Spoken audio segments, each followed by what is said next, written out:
We need the House of Representatives, Republicans specifically, obviously, but the House of Representatives, to take urgent action to pass the bipartisan national security supplemental bill so we can send Ukraine more air defenses. And let me correct myself. It's actually the House of Representatives. We need the Speaker to put that bill on the floor, because we know we would get overwhelming support from Republicans and Democrats, obviously. So we need to see that bill put on the floor. That was passed overwhelmingly in the Senate. The strikes in Ukraine over the past 24 hours are another terrible reminder that Ukraine's need is critical. And now, turning over to Gaza, I wanted to provide an update on our efforts to do all we can to increase the amount of humanitarian assistance reaching Gaza and ease the humanitarian suffering. As you know, when President Biden last spoke with Prime Minister Netanyahu just last week, he was clear that Israel must announce and implement a series of specific, concrete, measurable steps to address humanitarian suffering. The past few days have shown some promise. Israel made the commitment to open the Ashdod port for the direct delivery of assistance into Gaza, to open a new crossing for a new route for assistance to reach North Gaza, and to significantly increase deliveries from Jordan directly into Gaza. And over the past few days, over 1,000 trucks loaded with humanitarian aid have gotten into Gaza, and with over 300 trucks going into Gaza yesterday alone. That's good progress, but it's still not enough, and we hope to see the progress continue and accelerate. This afternoon, President Biden will welcome President Marcos of the Philippines to the White House for his second meeting at the White House in as many years. I know the National Security Advisor, Jake Sullivan, spoke to this on Monday, but I will reiterate what he laid out as well, which is that the president later will host the first ever trilateral leaders summit between the United States, Japan, and Philippines. During President Biden's meeting with President Marcos, the two presidents will mark the unprecedented strength of the alliance between the United States and the Philippines. The leaders will discuss initiatives to enhance economic and energy security, bolster maritime cooperation, invest in critical infrastructure, and deepen people-to-people ties. And President Biden will reinforce the ironclad U.S. alliance commitments to the Philippines. Following the meeting, the president will host the historic Trilateral Leaders Summit as leading maritime democracies. The United States, Japan, and the Philippines share a joint vision for the future of the Indo-Pacific, and with this leader-level trilateral, we are taking our cooperation to new heights.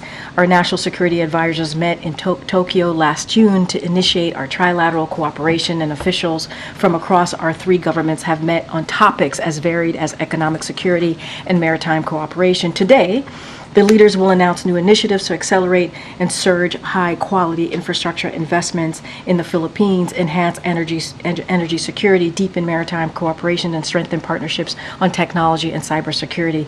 Our three countries embark on this new era of trilateral cooperation as trusted, equal partners guided by shared values and an unwavering commitment to a free, open, peaceful, and prosperous Indo-Pacific. With that, Darlene, it's good to see you. Good to see you too. Thank you. To jump off of what you were saying in your topper about Gaza, the USAID Administrator, Samantha Power, has said that she accepts as credible reports that famine is already underway in northern Gaza. Does the President and the White House share that assessment? And if so, you were talking about the progress is good, but more needs to be done. What more can be done? Exactly. The progress is good. More needs to be done. I talked about the commitment that Israel had, the Prime Minister gave to the President just last week, and I talked about the port, and I talked about the new border crossings in northern Gaza. We need to see that open up, that move forward. But we've seen some progress, right? The opening of more routes and also more trucks, as I just laid out. We've seen more than 1,000 trucks in the last 3 days. Look, specifically to Samantha Powers and her comments, our understanding is that the latest reporting from the integrated food security phase classification indicates that the famine is imminent in Gaza, and that's why we're trying to do everything that we can to uptick, obviously, the humanitarian aid. We know how dire the situation is in Gaza, so we are certainly deeply concerned about these reports, and so we've been working around the clock around the clock to get more of that aid into Gaza. And so we're going to continue to do this. We're going to continue to push Israel to increase the flow that is getting into Gaza. And like I said, I've laid out their commitments. There are two other ways that we want to see their commitment continue, which is that port that I just mentioned at the top and just moments ago, and so also those the routes in northern Gaza. So there's more work to be done, but again, 1,000 trucks over the last 3 days is an improvement. It's good promise. We need to see more. Second, was there any reaction from the president to OJ Simpson's death? Do you know if they ever crossed paths? If so, how, when? So I'll say this: our thoughts are with his families during this difficult time. Obviously, with his family and loved ones. And I'll say this: I know that they have asked for some privacy, and so we're going to respect that. I'll just leave it there. Iran is threatening a significant attack against Israel. With all of the U.S. assets in the region, will the U.S. provide assistance in thwarting this attack? How is the U.S. preparing to respond? So look, you heard from the president directly yesterday. He mentioned this at the top of his press conference and laid out our concerns, certainly, about these threats that are being made. And he made very clear as well that America's support for Israel's security is ironclad, especially against these threats that's coming from Iran and their proxies. And so the president made that clear as well when he spoke to President Netanyahu just last week, as I mentioned moments ago. I want to be really careful. I'm not going to get into operational procedures from here. Beyond that, we've made ourselves very, very clear. The president made himself very clear just yesterday, and so just don't have anything else to add beyond that. But we certainly have done joint strikes against Iranian proxies in the recent weeks and months. Should we be braced for joint strikes against, in response to an Iranian strike against Israel? I want to be super mindful. I don't want to get into hypotheticals here. What we have made very clear, obviously, we've seen the threats coming from Iran, and so we have made ourselves very clear where we stand in supporting Israel's security. That is ironclad. That does not change. I'm just not going to get into details about our operational procedures from here. Just one more on this. So General Kurilla is in the Middle East. He's making a stop in Israel. He's reportedly there to help, coordinate with Israel ahead of this expected attack. What does that coordination look like? What does that mean exactly? I will refer you to SETCOM. Okay. Karine, just to follow up on that topic, has Iran been in touch via intermediaries with Washington to indicate that when it responds to Israel's attack on its embassy, on its Syrian embassy, that it will not escalate? So obviously we don't want this conflict to spread. We've been very clear about that. And we've been very clear that to Iran that we're not involved in the Damascus strike, right? We've been also very clear. I'm not going to get into public back and forth. We communicated to Iran that the U.S. had no involvement in the strike, as I just mentioned, that happened in Damascus, and we warned Iran not to use this attack as a pretext to escalate further in the region or attack U.S. facilities or personnel. I'm going to be super mindful not to speak beyond that from here or elaborate further, but we've been very clear. Can you say whether Iran has responded to your or the U.S.'s I'm just not going to get into public back and forth from here. And following up on something that the president said yesterday with regard to Julian Assange, he indicated that the U.S. is considering a deal. To what extent does the White House and the president weigh in with DOJ on this, considering that it's a DOJ-led a DOJ-led issue? So from here, from the podium, I'm not going to go beyond what the president said. I'm going to refer you to the Department of Justice. I'm just going to be super mindful from the podium from here. I know. I'm going to be super mindful from the podium. I'm just not going to go beyond what the president said, shared yesterday. I'll refer you to the Department of Justice. I have questions on two topics, Karine. First, on abortion. Vice President Harris is going to Arizona tomorrow to talk about the need for abortion access in the state. I know the president's own views on this topic have been evolving over the recent decades. Should we expect him to be talking in public about this issue? So want to be super mindful. Tomorrow's event is a campaign event, so gonna let the campaign speak to the vice president's engagement. Is campaign event? I thought it became official. From what I understand, it's a campaign event. So I would refer you to her team at the least. But from my understanding, it's a campaign event. So I'll leave that there. But the president spoke to this. He was shouted a question about what occurred in Arizona, how devastating and how wrong the decision to go back to 1864 to make it more difficult for women, millions of women. He talked about that, so I certainly will refer you to his comments. The president has consistently been very clear about where he stands. He stands for women's rights. He stands for women to be able to make decisions about their bodies, right? He stands for reproductive freedom. He put a statement out right after Arizona made their decision. So he's been very, very steadfast and out front on this. You're going to hear from the vice president, so you'll hear directly from her. We've been really clear. And all of this, what we're seeing right now in states, we have 21 states that have extreme bans, 21 states across the country. And that has been caused by the chaos that we have seen from the overturning of Roe v. Wade. And that's because obviously of the Dobbs decision. It was a constitutional right for almost 50 years, and that has been taken away from women. And so it's caused chaos, and we're going to continue to call that out. We should be fighting for women's rights, women's freedom, Americans' freedom, and that's not where Republicans are. I know other colleagues have questions, but I also just want to ask about the state dinner, because regulators in the Biden administration have sued both Amazon and Apple, alleging anti-competitive behavior that has caused public harm. Mm-hmm. So why were executives from those companies invited to the dinner last night? Look, when it comes to the state dinner, we invite an array of folks to come in, and obviously, it's an important night of, especially when another country comes. It shows bipartisanship. It shows the strength of that alliance that the U.S. has with that particular country.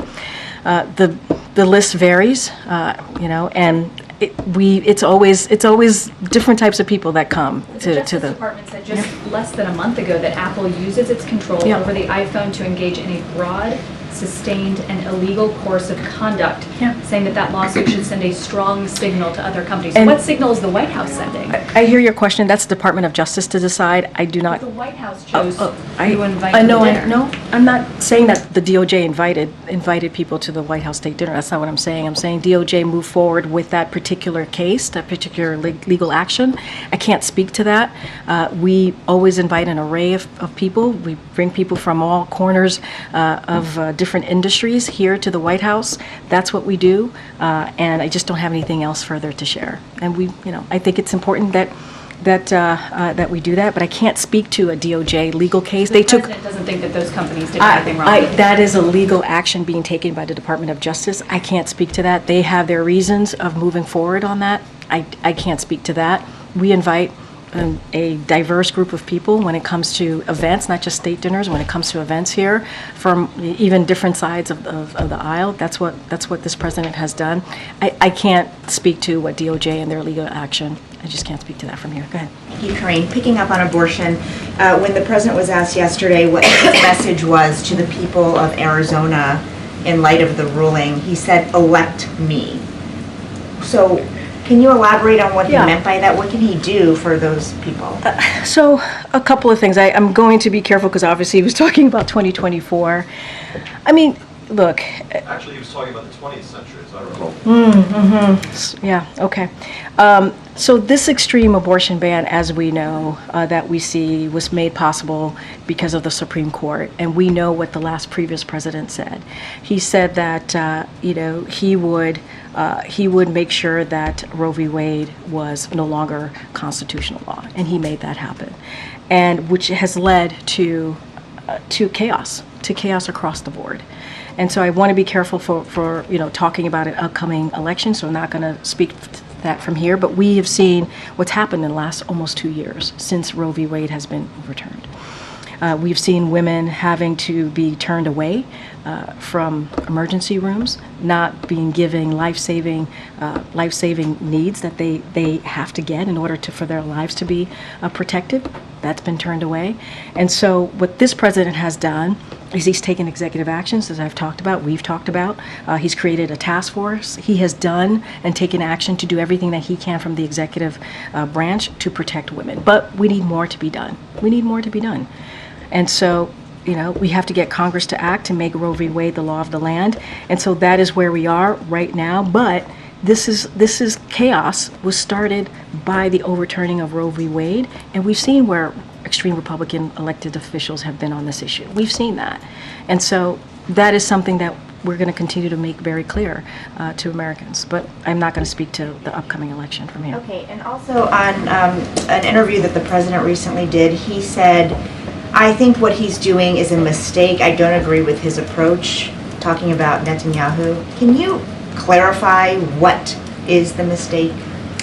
So we've talked about how the president spoke to Prime Minister Netanyahu just last week. They had a 30-minute conversation. It was direct. They have known each other for some time. They've spoken over more than a dozen times since October 7th, the tragic attack that we've seen from Hamas, a terrorist organization. And they said October 7th, they said October 7th would be something that they want to see over and over again. So they've had those conversations. Look, the president has been very clear. I started out this briefing talking about how humanitarian aid has increased, and that's because of the conversation that the president had with the prime minister. That's important. We need to make sure that civilians are protected. We need to make sure that humanitarian aid workers are protected. The president has said that. That is what our focus is going to continue to be, as well as making sure that this hostage deal gets done, working around the clock to get that completed so we can get hostages home to their loved ones. The president has always been very honest and direct with leaders, including the prime minister.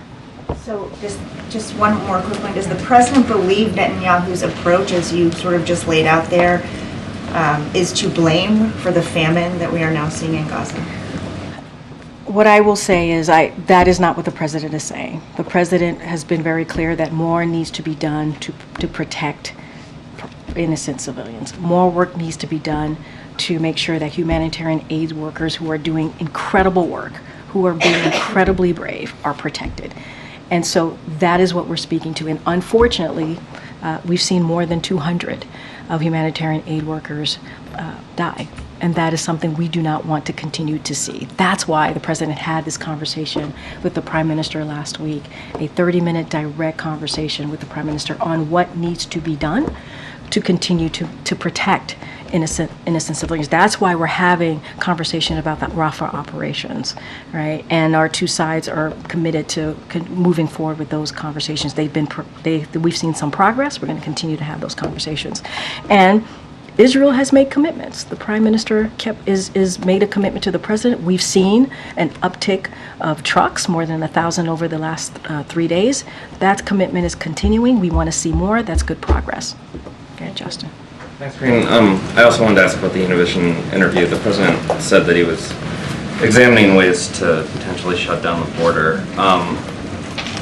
It's a phrase that can mean lots of different things to lots of different people, so I'm wondering if you could maybe explain what the president means when he talks about shutting So I think the bottom line with all of this, and I've said this many times, the number one way to really deal with what's happening at the border is to move forward with the bipartisan agreement proposal that came forward out of the Senate, and that obviously was rejected by Republicans because of what the former president told Republicans. That's what we want to see. That's how we deal with the broken system, the immigration system obviously being broken for decades now, and dealing with the challenges at the border. We're always going to look at executive actions. We are, and we have been, but really, truly to move forward, we have to make sure that we get this proposal done. I understand that your preference is obviously for that legislation to Frankenstein back to life, but since the president himself said that you guys are looking at those executive actions, can you talk, is the sort of universe here just trying to restrict asylum claims? Is it changing processing times, or is it as extreme?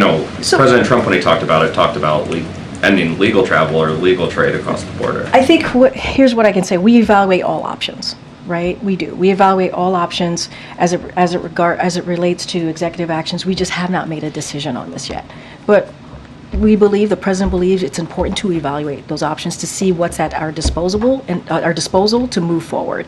And We haven't made a decision, but what we will continue to do is, because there is a proposal out there that is bipartisan, would deal with what the challenges that we're seeing at the border. We think it's important. It was supported by the U.S. Chamber of Commerce, the Border Patrol unions. It is a bipartisan, again, proposal that we think would be tough and fair. We want to see Congress move forward with it. And so we're going to continue to call for that. But as it relates to what we're looking at, we're always looking at options. I just don't have anything. We're always going to evaluate our options. I just don't have anything to share. We haven't made a decision. Really quickly, the trilateral today is open to the press, but the bilateral beforehand is not. I was wondering, first, of course, to request that it'd be possible that we get in there, but if not, if you could walk through why the White House decided, because normally those meetings are open. Yeah, no, it's a meeting between the two countries. I think it's important to note it shows the strength of the U.S. alliance and how important it is for these two countries to speak with one another and have this meeting. Look, I will say this, their schedules, both schedules were, the president and the Philippines leader have a very packed schedule, and so we weren't able to make it into open that to the press. But what is important is there is going to be a trilat, which is a historic meeting that's happening later today, and you'll have an opportunity, obviously that is open to the press, and you'll have an opportunity there to see the three leaders together. Okay.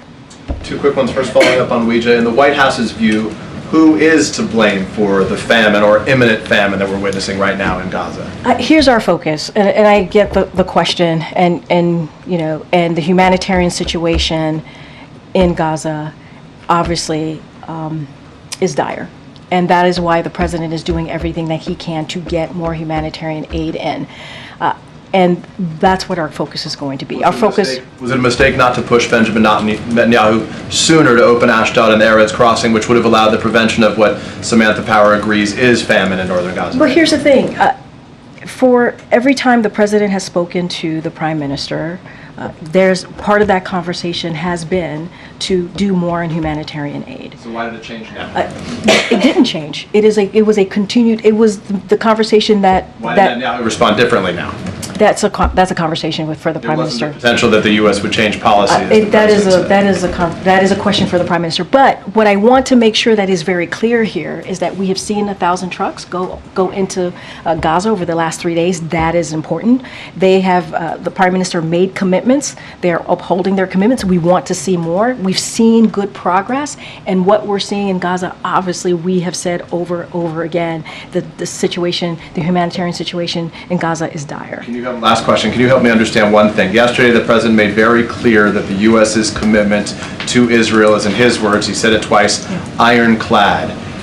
How can the U.S.'s commitment to Israel be, quote, ironclad, when in the statement released on behalf of the White House last week after his conversation with Benjamin Netanyahu, he said that the U.S. would reassess its policy as it relates to Israel, given the way it prosecutes the war in Gaza? So it can be ironclad and be reassessed.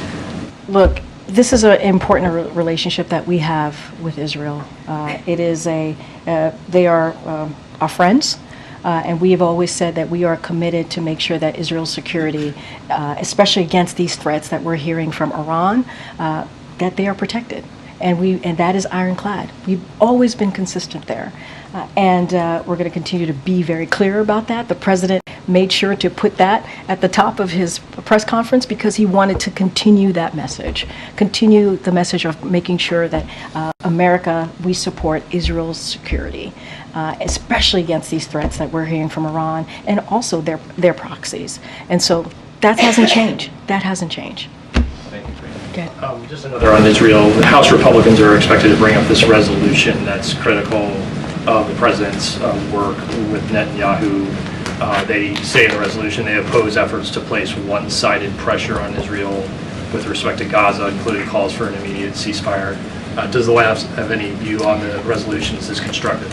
So we believe the entire premise of the resolution is certainly flawed. As it claimed one-sided pressure against Israel, which this administration has supported militarily, diplomatically, and in myriad of other ways, both since October 7th and from our first day in office. So we oppose it, and we call on members to vote against it.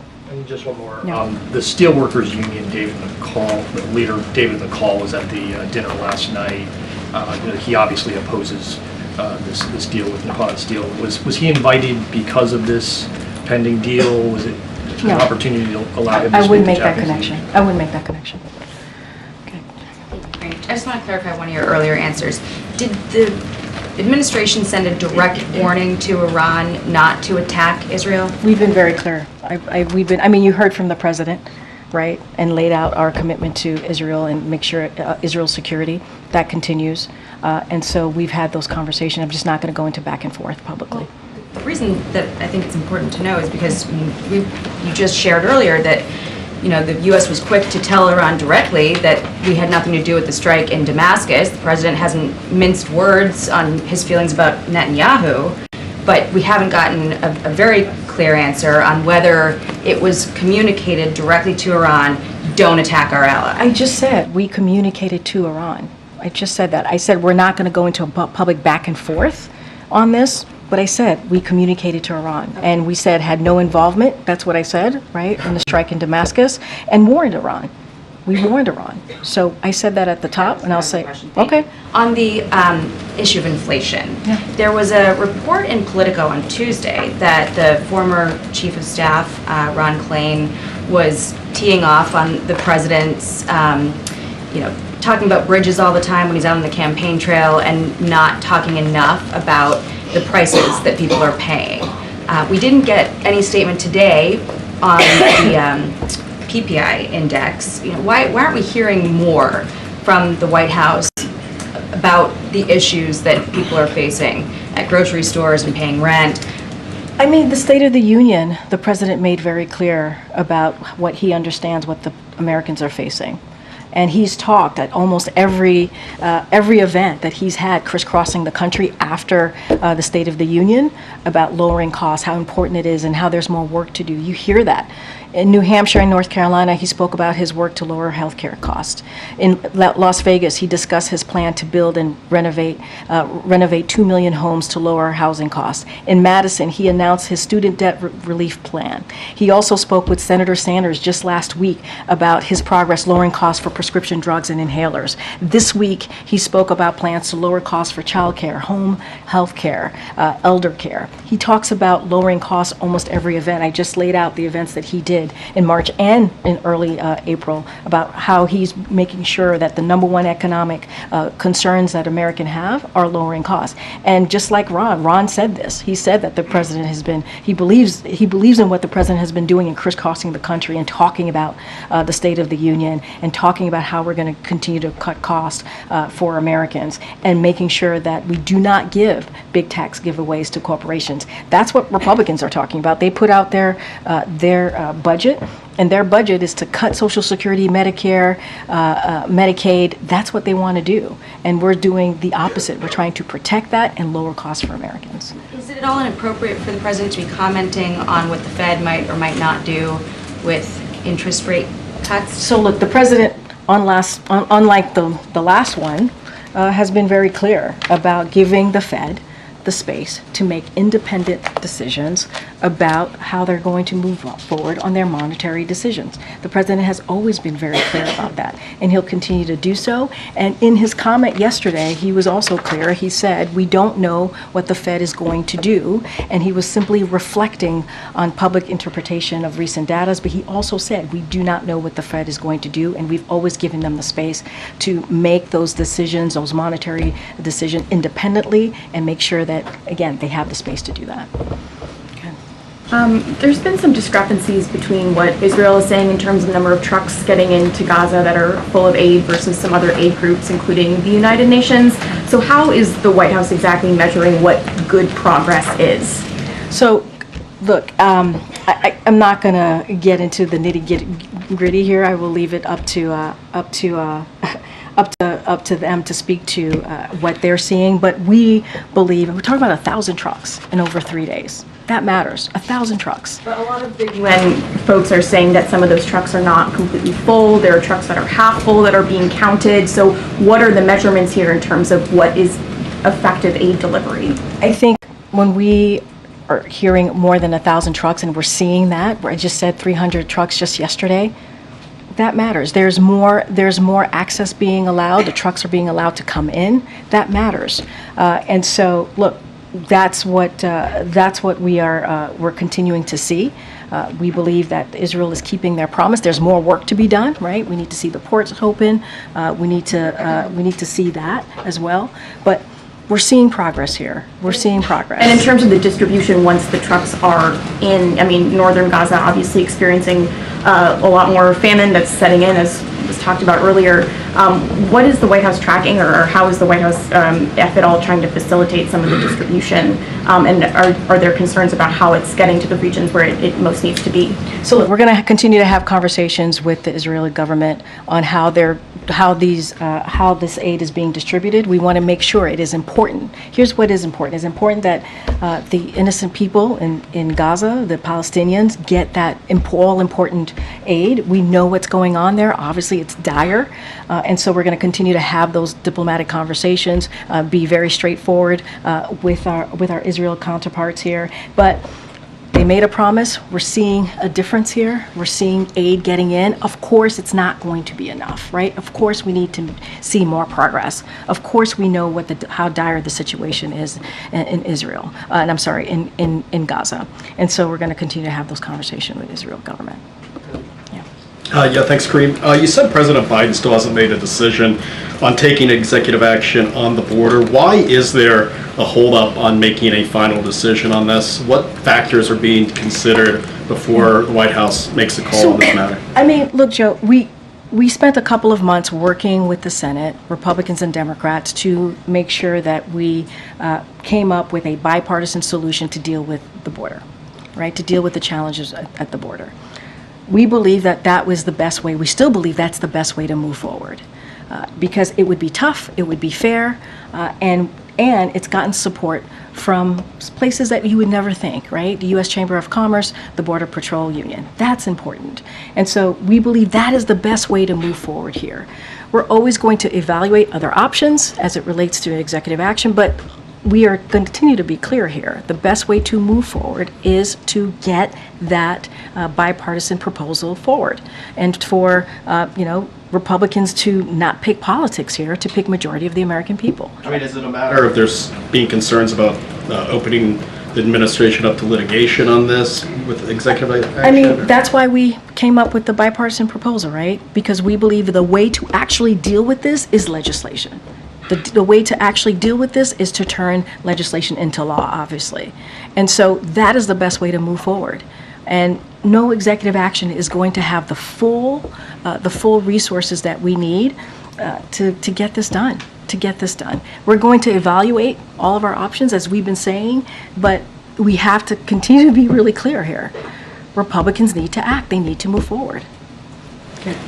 Thank you. Following up on my colleagues Rija and Peter, you said earlier that the president is doing everything he can on getting humanitarian aid into Gaza. I have to respectfully suggest that that's not true, because it took until 7 aid workers were killed last week for the president to even suggest that he would change U.S. policy and possibly condition defense aid on the humanitarian situation in Israel. So how can you stand there and say the president is doing everything he can, when for weeks and weeks and weeks now, even as NGOs and aid groups warned that famine was imminent, he continued to refuse to pull on that lever and link defense aid to humanitarian aid? So, first of all, the president has we've done airdrops. We're going to do this peer. We've talked about for the past several months how we need to do more and how we're going to uptake our efforts to get that humanitarian aid into Gaza. We understand what's going on. We understand that the dire needs there are. And so the president we've announced, we're going to do this peer, right? We've done this airdrops.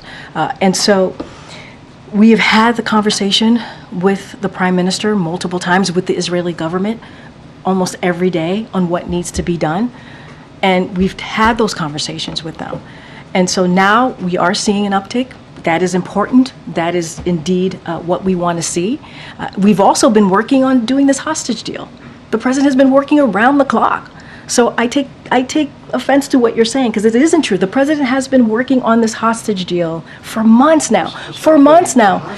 No, wait, for months now. And that is a way to make sure that there's a temporary ceasefire that could hopefully lead to something longer, get those hostages home, and get humanitarian aid.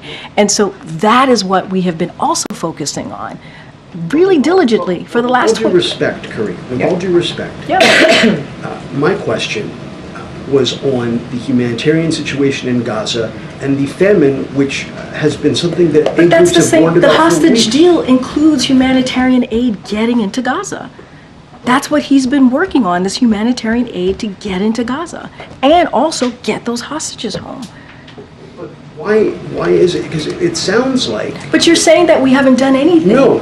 But that's what you're saying. The president has been doing all he can. He's been working 24/7 around the clock to do what he can. I have no doubt. But he has not until recently even suggested that he would condition military aid, which Israel needs, on them allowing food and humanitarian aid into Gaza, which the people of Gaza need. That has been, I hate to use the term, a red line. Every time I or any of my colleagues have asked I'm not, and you've heard from the National Security Advisor, I'm not going to get into red lines from here. Here's what I can say. The hostage deal includes getting the humanitarian aid in. We've been working on that. We've been working on getting that hostage deal done. We're going to continue to do that. You've heard us say that we've worked around the clock to get those hostages home, which, by the way, includes American hostages as well, and getting that aid in. We know how dire the situation is in Gaza. We are very aware of that. And we've had conversations almost every day with our counterparts in the Israeli government. We've had conversations, more than a dozen, with the Prime Minister.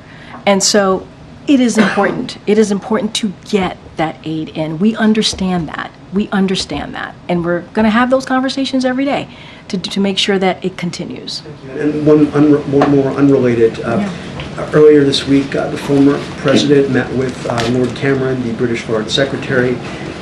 He has, in recent weeks, met with Viktor Orban, leader of Hungary. He has said he's spoken to Mohammed bin Salman, the de facto leader of Saudi Arabia.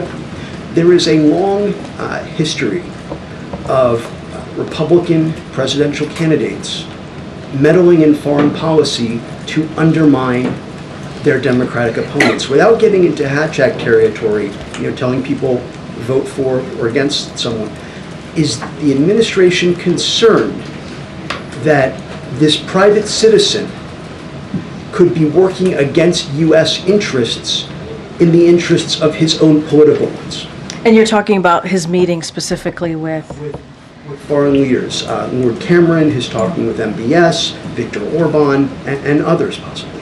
So look, as it relates to other leaders and those types of meetings, specifically, let's talk about David Cameron. The UK noted earlier this week it is common for officials from other countries to meet with representatives of different parties. That includes the United States, as we routinely meet with political leaders of different parties as well. For instance, we hosted Israeli opposition leader Yair Lapid yesterday at the beginning of the week. And so it's not uncommon. I'm going to be really careful here because you're talking about a presidential candidate. I'm going to be really mindful. I used David Cameron as an example, but I'm going to be really mindful of not speaking beyond that. Okay. Thanks, Karine. Governor Moore is apparently on the Hill today. He was there earlier this week meeting with lawmakers. Has he been down at the White House to meet with officials to talk about funding for the bridge? And can you give us an update on the president's conversations with lawmakers to get that funding moving forward? So we have said to Congress that we want to continue to work with them to make sure that the Key Bridge is back up and that the Baltimore gets what it needs, certainly to be whole again. And obviously we're getting that port open. We've been in regular touch with Governor Moore. You know, the president was with him very recently, and they have had continuous conversations about what Baltimore needs. The president said when he was in Baltimore, we will be with Baltimore and the state of Maryland for as long as they need to get this done. I don't have a specific readout to share with you, but we've been in regular communication. Our Office of Legislative Affairs has been in regular communication with members of Congress. Our intergovernmental affairs folks, Tom Perez, has been leading on this issue as it relates to Baltimore and the needs there. And also, let's not forget, our Department of Labor has been very involved as well, making sure, dealing with the economic situation and how we can help on that front as well. So don't have anything to read out as far as conversations, but we've been there for them. And is there any better sense now that we're, another week past this and the president's conversation last week and the briefing he got there, on an estimate of how much this is going to cost? So I don't have an estimate for you. We're going to talk to the Maryland delegation, have those conversations. Don't have an estimate for you to share. Department of Transportation announced $60 million, really right after, the week after the bridge collapsed, and so we know that's there to help. Don't have a final estimation. Obviously, we're going to continue to talk to the delegation. Okay, John. Thanks, Karine. Back in late December, President Biden, in response to a question that I asked him, said that he could not think of one reason for presidents to receive total immunity from prosecution. 4 months later, does the president continue to have that same belief? I don't have anything beyond what the president shared with you. And in 2 weeks' time, a Supreme Court case will happen. It's Donald J. Trump versus the United States. Earlier this week, there was an amicus brief that was filed by more than a dozen retired generals and admirals opposing this legal theory that Donald Trump and his lawyers have, that he does have total immunity from criminal prosecution. Does the White House, the administration, plan to file an amicus brief of their own on this particular issue? I would refer you to Department of Justice. Is there any effort to have the former presidents that you know of to file an amicus brief taking one side or another on this particular issue? Say that one more time. Is there any effort that you are aware of the former presidents, the predecessors of President Biden, President George W. Bush, President Bill Clinton, President Barack Obama, Jimmy Carter, to file a joint amicus brief, either taking a position one way or another on this particular matter? No. Yeah, thanks, Karine. I'm going to ask you about inflation. So yesterday in the Rose Garden, the president said that when he came into office, inflation was skyrocketing, but it was 1.4% in January of 2021, and that was the 11th consecutive month at that time under 2%. So was the president misleading Americans? So when the president took office, and you know this, there was a pandemic. It was closing down businesses, closing down schools, and so it was drastically disrupting the supply chain. Let's not forget about that. And so that's what was going on, and that caused inflation around the world to increase. We know that, and then further increasing inflation was the Russia's war in Ukraine, and in fact, many other countries are even worse off because of what we've seen with Russia's war. So the president took historic action to deal with the disruption of the supply chain. Let's not forget what he did with the Strategic Petroleum Reserve, and so we have made progress in lowering costs. We've made progress in dealing with inflation, but that's what was happening when we walked in. The pandemic, the disruption of the supply chain, all of these things were happening when the president took office. The president didn't say the supply chain was being disrupted. He said inflation was skyrocketing.